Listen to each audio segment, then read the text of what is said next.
नाम से जाना जाता है। अब देखिए इस औरत का राम लल्ला में कितना प्रेम है कि यह 1992 में जब बाबरी मस्जिद टूटा था उस समय से यह मौन धारण कर ली थी कि जब तक राम लल्ला का मंदिर नहीं बनेगा, जब तक राम लल्ला का प्राण प्रतिष्ठा नहीं होगा, हम अपने जुबान से एक शब्द नहीं बोलेंगे। राम लल्ला का प्राण प्रतिष्ठा होना है और उनके प्राण प्रतिष्ठा में देश ही नहीं विदेशों से लोग जो है आ रहे हैं और आना जाना प्रारंभ हो गया है। आजकल जो है अयोध्या में बहुत ही ज्यादा भीड़ एकत्रित हो गई है, तो उसी में तरह तरह की रिपोर्टें निकल करके आ रही है। आप भारत के किसी भी सड़कों पर जब देखेंगे तो वहां पा लेंगे कि कहीं ना कहीं से 2-4 आदमी, 10 आदमी, 50 आदमी का झुंड जो है पैदल ही अयोध्या के लिए रवाना हो गया है। राम के भक्ति में इस तरह से लोग वशीभूत हैं, इसका प्रमाण आपको सभी सड़कों पर मिल जाएगा, सभी जगहों पर मिल जाएगा। और उसी वशीभूत में गिद्ध, बानर, भालू भी जो विशेष रूप से अयोध्या में पहुंचे हैं, इन तमाम बातों को जानकर आपको हैरानी तो होनी है। इन तमाम बातों को मैं विस्तार से बतलाऊं इससे पहले नमस्कार, आदाब, सत श्री अकाल। मैं भागीरथ ठाकुर आज जो आपको सच्ची कहानी सुनाने जा रहा हूं, यह अयोध्या की धरती की है। दरअसल अयोध्या में 22 जनवरी 2024 को रामलला का प्राण प्रतिष्ठा होना है और इधर मंदिर की बनावट भी जो है लमसम पूर्ण हो गई है और मंदिरों में सोना का गेट लगाया जाना प्रारंभ हो गया है। अब मंदिरों में जब सोना का गेट लग रहा है, जो गर्भगृह है उसके ऊपरी भाग पर भी सोने का ही गेट लग रहा है। इन तमाम प्रक्रियाओं को पूरा किया जा रहा है। तो एक तरफ ये भी प्रक्रिया पूरा हो रहा है कि देश विदेश से लोग जो है अब अयोध्या के धरती पर पहुंचना प्रारंभ कर दिए हैं। आप किसी भी सड़क, किसी भी रास्ते पर जाते हैं, भारत के किसी भी कोने में देख सकते हैं कि लोग पैदल ही टीम बना करके अयोध्या के लिए प्रस्थान कर गए हैं। कुछ लोग बस से जा रहे हैं तो कुछ लोग अपना भक्ति दिखा रहे हैं। राम के प्रति जो लोगों का श्रद्धा है सभी सड़कों पर आसानी से आप देख सकते हैं।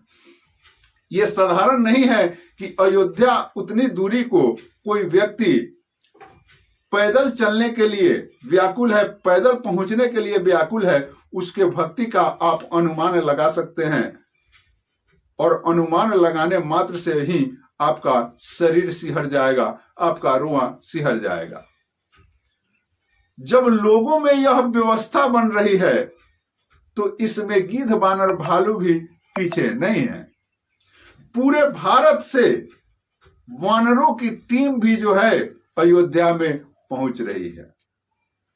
यहां तक कि आप नगण्य बिल्कुल समाप्त हो गए गिद्ध, जो आप कहीं भी गिद्धों को आजकल नहीं देख पा रहे थे कई एक वर्षों से, वो तमाम गिद्ध जो है अयोध्या के धरती पर उपस्थित हो रहे हैं।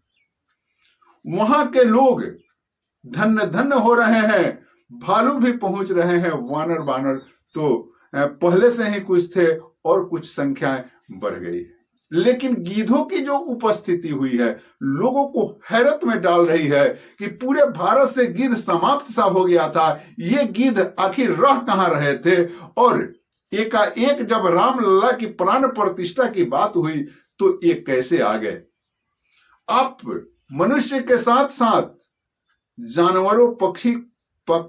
जानवरों और पक्षियों में भी राम भक्ति का सैलाब देख सकते हैं, राम भक्ति का प्रेम देख सकते हैं। इंसान तो इंसान है, जानवर में भी बेहताश राम बसते हैं। इसका प्रमाण जो है गिद्ध, बानर, भालू जो है अयोध्या के धरती पर पहुंचकर दे रहे हैं। इधर आपको एक और विशेष बात बतलाते चलूं कि बिहार की धरती से बिहार का धरती भी धन्य होने वाला है, क्योंकि बिहार के धरती से उपजा हुआ चावल से ही रामलला को भोग लगेगा। और उस भोग के लिए और उस चावल की व्यवस्था हो रही है, और वह चावल यहां से ऑलरेडी अयोध्या के लिए पहुंचाया जाएगा। मैं आपको बतलाते चलूं कि आखिर इस चावल को ही वहां क्यों ले जाया जा रहा है, और बिहार का इस चावल का नाम क्या है, और बिहार के किस गांव में यह चावल उपजता है। तो मैं बतलाते चलूं कि बिहार का एक गांव है मोकरी, और इस मोकरी गांव में जो है एक मुंडेश्वरी माता का मंदिर है, और यह पहाड़ पर है। और उस मुंडेश्वरी माता के मंदिर पर बरसात के दिनों में जब पानी जब ऊपर से पहाड़ की आती है, तो उससे मुंडेश्वरी माता स्नान करती है उस पानी से। वही पानी जो है किसानों के खेत में आते हैं, और उसी पानी से किसान जो है खेती करते हैं, और वही जो है यह गोविंद भोग नाम का चावल उपजता है। पिछले 7-8 वर्षों से लगातार इसी चावल से रामलला को भोग लग रहा था, और इसी चावल से 22 जनवरी को भोग लगा करके और रामलला का जो प्राण प्रतिष्ठा होगा उसमें इसी चावल से भोग लगा करके भारत में बिहार का भी कीर्तिमान होगा। राम के धुन में बिहार का भी गुणगान होगा, कारण कि बिहार के धरती के चावल का जो भोग लगेगा, यह भोग पूरे भारत के लोग उस प्रसाद को ग्रहित करेंगे। और एक और बात बतला दे, सोशल मीडिया का युग है, और इसमें तरह तरह की खबरें निकल करके आती है। जब आप इसको चाहेंगे कि हम इन खबरों को जानें, तो एक ऐसी औरत का पता चला है। ये वास्तव में अपने आप में ये बहुत बड़ा फैसला था, ये बहुत बड़ा प्रतिज्ञा था। और ऐसे देखते ही देखते यह समय 30 वर्षों का बीत गया, और यह औरत 30 वर्षों तक मौन धारण की हुई रही। और जब 22 जनवरी 2023 का समय होगा, तो यह अपने मौन को, जब रामलला की प्राण प्रतिष्ठा हो जाएगी, तो यह औरत जो है अपने मौन को तोड़ेगी। आप समझ सकते हैं कि इस भारत के धरती पर कैसे कैसे लोग हैं, और रामलला में कितना विश्वास रखने वाले लोग हैं, उनके भक्ति में कितना मिले हुए लोग हैं। तो कहीं ना कहीं से जब उनके भक्ति में है, तो अगर उनसे शक्ति की प्रतीक न बनी होती, उनसे शक्ति की कामना न की होती, और कुछ विश्वास न बना होता, तब तक इतना बड़ा विश्वास न होता। और इस तरह से ये औरत अपने भक्ति को दिखाई, और पूरे दुनिया में आज ये मौनी माता के नाम से प्रसिद्ध हो गई है। यह झारखंड में के धनबाद की रहने वाली औरत होती है।